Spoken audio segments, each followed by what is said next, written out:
ప్రజాపాలన ప్రగతి ప్రణాళిక కార్యక్రమం ఉధృతంగా మారింది. పట్టణంలోని ఒక ఫంక్షన్ హాల్లో నిర్వహించిన ఈ సమావేశం ప్రారంభంలోనే సజావుగా సాగినప్పటికీ తరువాత తీవ్ర వాగ్వాదాలకు దారితీసింది.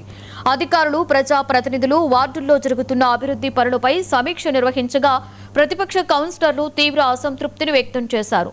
డ్రైనేజ్ వ్యవస్థ పూర్తిగా దెబ్బతినిందని, మురికి కాలువలు నిండిపోవడంతో ప్రజలు తీవ్రమైన ఇబ్బందులు ఎదుర్కొంటున్నారని మండిపడ్డారు.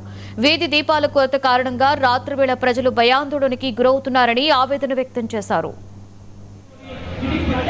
వాళ్ళది ఊరు కాదు, ఈ ప్రాంతం కాదు, అయినా కానీ ఉద్యోగం ఉంటే మా ఊరికైనా చేయాలన్న ఆలోచనతో అంతా మేమెంత పనిచేస్తున్నామో మాకంటే ఎక్కువ కృషితో మీరు పనిచేస్తున్నారు. ఈ అవకాశంలో అంటే ఇంకొక మాట నేను చెప్పదలుచుకుంటున్నా, the relation between public servant and public representative should be like fish and water, not like fish and fishermen అన్నట్టుగా ఉండాలి. ఎందుకంటే పార్టీలు ఏదైనా కానీ, ప్రభుత్వాలు ఏదైనా కానీ, అధికారులు నాయకులు కలిసి పనిచేస్తేనే మన ఊరు కానీ మన ప్రాంతం కానీ అభివృద్ధి చెందుతుంది. ఈ 99 రోజుల ప్రణాళిక చాలా బ్రహ్మాండంగా మీరు కృషి చేస్తున్నారు. దానికి మేమందరం సంతోషిస్తున్నాము. దాంతో పాటు మా ఒక చిన్న కోరిక ఏంటంటే, మా చెన్నూరు మున్సిపాలిటీలో మా కమిషనర్ గారు, తర్వాత మా కౌన్సిలర్ అందరి తరఫున, మా చైర్మన్ గారి తరఫున మేము అడుగుతున్నాము.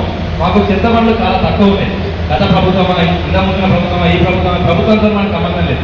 సమస్య ప్రతి ఒక్కరికి అవుతుంది. కాబట్టి ఒక కొత్తగా 3-4 వెహికల్స్ కావచ్చు, శానిటేషన్కి ఇబ్బంది అవుతున్నది. చెన్నూరు మున్సిపాలిటీ కన్వర్ట్ అయిన తర్వాత ఇప్పటి వరకు శానిటేషన్ ప్రక్రియ అంటే డ్రైనేజ్ సిస్టమ్ ప్రాపర్గా లేకపోవడం వల్ల ఏమవుతుందంటే నల్గొండ